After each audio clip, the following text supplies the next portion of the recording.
Hi, I'm Ryan Szymanski, curator for Battleship New Jersey Museum and Memorial. And today we've got the privilege of being in Yokosuka, Japan, where they've preserved one of the gun barrels of the battleship Mutsu. This was a 16-inch gun barrel, or more accurately, a 41-centimeter gun barrel, which comes out to 16.14 inches, something like that. But in most ways equivalent to an American 16-inch gun. This is very similar to the 16-inch 45 caliber gun found on the Colorado-class battleships, commissioned right around the same time as Nagato and Mutsu. One of the things we all love about battleships is the nostalgia factor. Another thing that many of us are nostalgic for is breakfast cereal during Saturday morning cartoons, and that's where Magic Spoon comes in. Magic Spoon fits a variety of diets. It's high protein, no sugar, and great for carb-conscious lifestyles. Magic Spoon's treats are crispy, crunchy, and airy without the chewy stickiness of a protein bar. The ideal protein on the go. Magic Spoon is childhood reinvented. It's the same great taste you remember, but upgraded with grown-up ingredients. Magic Spoon treats feature 11 to 12 grams of protein, 1 gram of sugar, and 1 to 2 grams of net carbs, so you can always get the fuel you need on the go. Magic Spoon cereal is 13 to 14 grams of protein, 0 sugar, and 4 to 5 grams of net carbs in each serving, so you can feel good about what you're eating. Remember to use the code BATTLESHIP or click the link in the description to try Magic Spoon cereal or treats today with a $5 discount. You can also find Magic Spoon on Amazon or in your local grocery store. And Magic Spoon is so confident in their product, it's backed with a 100% happiness guarantee online. So if you don't like it for any reason, they'll refund your money, no questions asked. So click the link in the description to go to magicspoon.com/battleship or scan the QR code on the screen for $5 off. I've started to see Magic Spoon in my local grocery store. Leave a comment below if you've seen it in yours. It's got a very similar weight in that the largest armor-piercing projectiles were about 2,200 pounds, about 5 feet tall. This is very similar to the Colorado class again, who, while the United States develops a 6-foot-tall, super heavy AP shell by World War II, the Colorados never have shell hoists that can accommodate that projectile, so they're still using the older 2,200-pound projectile. It's got a similar range, somewhere around 42,000 yards, or about 21 nautical miles.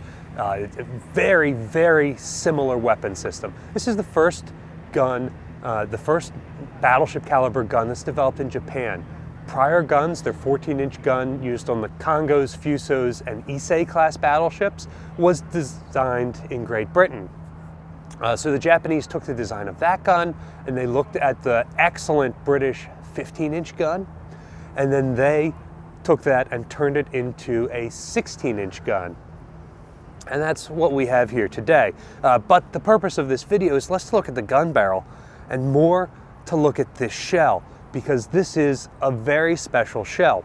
While the US Navy is developing a super heavy shell, which ends up not able to be used on its older battleships, the Japanese develop a shell that can be used on all of its battleships. And they developed this based on post-World War I testing. Because of the Washington Naval Treaty in 1922, the various naval powers ended up with surplus battleships. And these surplus battleships were expended in weapons tests. For example, the United States has the hull of the nearly completed Colorado-class battleship Washington. This has the United States' most modern armor scheme. In fact, its 5 most modern battleships, the Big 5, have the exact same armor scheme as this ship. And so they take some of their battleships out and they shoot at it to see how effective this performs. Likewise, the Japanese have the Kaga-class battleship Tosa. Again, her hull is basically complete, but she's been canceled by the Washington Naval Treaty, and so they expend her in weapons tests. Both the United States and Japan find that a number of their projectiles technically miss the ship. They fall short. However, those projectiles continue to travel underwater, and in some cases, even manage to strike the hull of the ship. This is a huge realization for the various naval powers, and it's going to cause them to revolutionize how they armor battleships during the next generation of post-Washington Treaty ships. Namely, it means that the ship's armored belt has to continue below the waterline. World War I era ships tend to have the armored belt terminate near the waterline. The thought is that the water is going to create enough resistance that's going to slow down any projectiles before they're able to strike there. Furthermore, armor is really bad as an underwater explosion protection, for example, mines and torpedoes, because the water is actually going to help that shock wave propagate, and if it hits a soft metal, like a thin torpedo bulge, it's going to cause it to crumple. That's a good thing. If it hits a rigid metal, like thick armor plate, it will cause it to rip along a seam and cause damage across multiple compartments. That's a bad thing. There's some really famous pictures, I think they're of West Virginia following the attack on Pearl Harbor, where you can see torpedo hits that struck the armored belt and caused the seam to rip open. So you see future classes of battleships, such as our own Iowa class, have the armored belt extend below the waterline and taper, getting narrower, because the deeper it is, the more resistance from the water the shell is hit, so you don't need to waste all that weight going lower. But you see it become internal to the rest of the belt so that it is deeper in the torpedo defense system. It's not the first thing that the torpedo is hitting, causing a lot of flooding. The torpedo has to defeat several thin, malleable layers to get there. The United States figures this out and they modify their armor scheme. The Japanese figure this out. In addition to modifying their armor scheme, they also decide to modify their shells to make them more capable of exploiting this. Traditional shells are not very hydrodynamically effective. They're great aerodynamic projectiles, but they're not very hydrodynamic. And their fuses often aren't fused long enough. They'll hit the water and cause the shell to explode before they make it to an enemy ship, or the water will cause them to not explode at all. This happens to Bismarck's shells during the Battle of the Denmark Strait when she's fighting Prince of Wales. After the battle, one of her shells is found in the double bottom of Prince of Wales, having not exploded. If that had exploded, I might have a better opinion of Bismarck, but in actuality, she was just a waste of money. But going back to the reason why we're here, this shell has two core features that make it ideal for landing short, traveling through the water, and striking beneath the armored belt of a warship. It makes it deadly effective. One of those features we can't see. You can see the windscreen on the end that makes this aerodynamically effective. When this projectile strikes the water, that windscreen breaks away, and you can see how it's capped onto the end of the shell here. So that whole piece, relatively thin sheet metal, is just going to break away. While American armor-piercing shells have like an oval cap for their armor-piercing cap, which is kind of okay for punching through armor, Japanese shells have a flat cap, and that's going to allow them to travel through the water much better.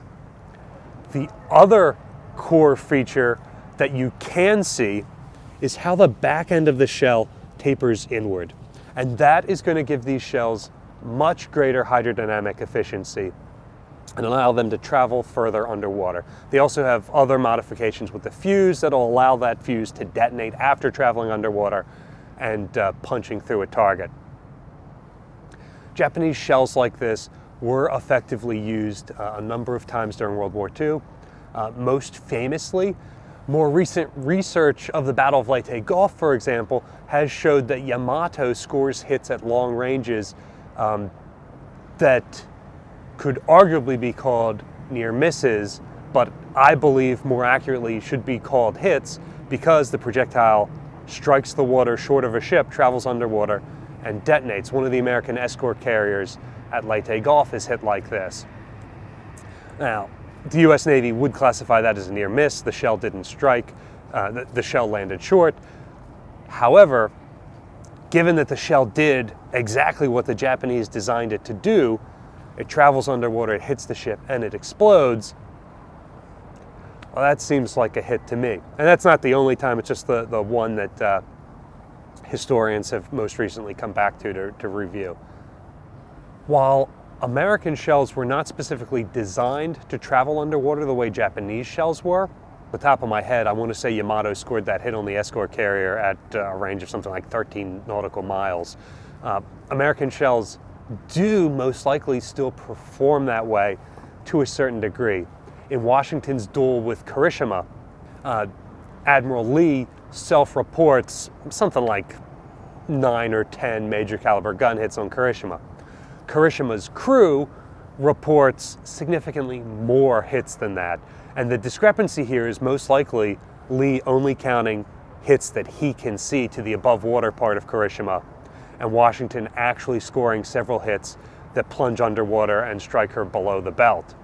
In these instances, those shells explode even though they're not designed to, but this is also knife fighting range for a battleship. It's less than 5 miles, and so that's not really typical of the performance of the shells, but it shows you that major caliber naval shells can do that, and striking short of a ship and detonating below the armored belt makes these shells far more effective.